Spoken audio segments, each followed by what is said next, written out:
we missing? Today, we are going to be taking a look at a couple of different creatures and a couple of different types of creatures, including one that has a skull that appears to be exactly like what we predict the Gigantopithecus type skull to look like, as well as an individual that continues to appear in the exact same spot. We're calling him the Hamburglar. Check this out. These are the creatures that cannot be seen. Meanwhile, from the garden, they watch. Welcome to What Are We Missing? Today we're taking a look at a creature that we've caught on film before. You can see him right there. We're calling this guy the Hamburglar. He has that appearance. As we move through these clips, you're going to see this guy puts his hand right up to his face, and you can see his fingers. Check this out. Right here. We'll zoom in a little bit, and as we get in closer, you can see each one of the individual fingers of what appears to be this creature's right hand up over its mouth, just below its nose. Isn't that something? That is a recognized behavior of the species, putting its hand up over its face. Now, as we move through the rest of this clip, we've got some really great frames. You can truly see this guy and his achromatic skin blending and changing color in there. Let's take a look.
In this section of the clip, we're going to look at something that I believe has the skull of what everybody recognizes as Gigantopithecus.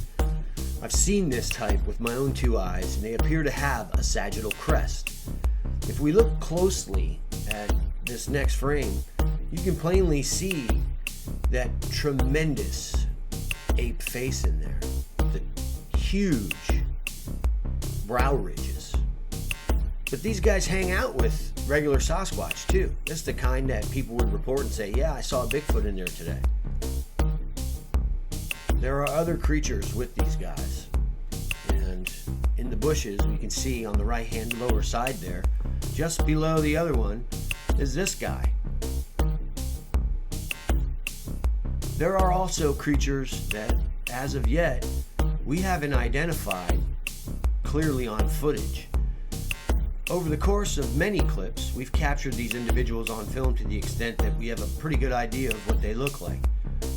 But individuals like this, we're still wondering about. Is that a big dog man? Who knows? You can plainly see that thing in there watching my wife and I. The green tones fading to gray, flickering in hundreds of seconds.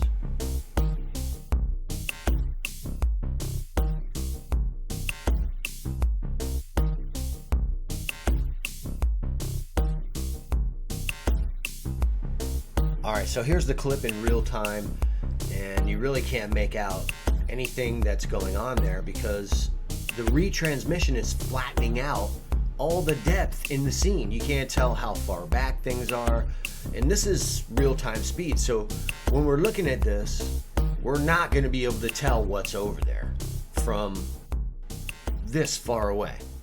It's just not going to happen. You can't even tell me where that crop was. But then we slow the film down, and suddenly some of it becomes visible, or at least more visible than it was at real speed. What does that tell us about the creatures and how they exist?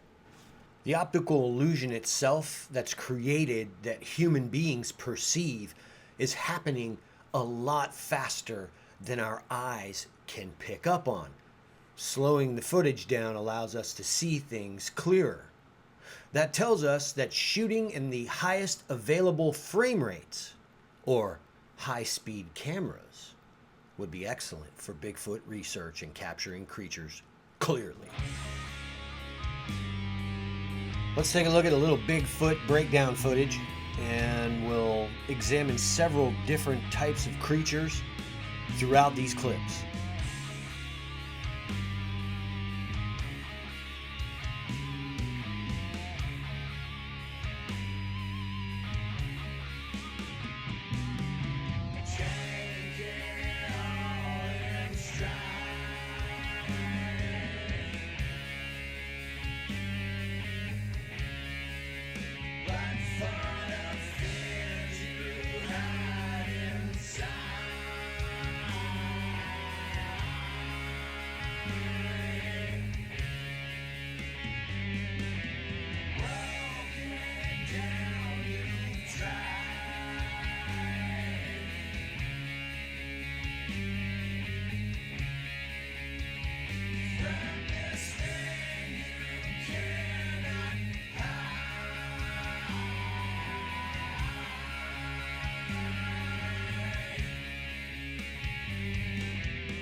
Bye.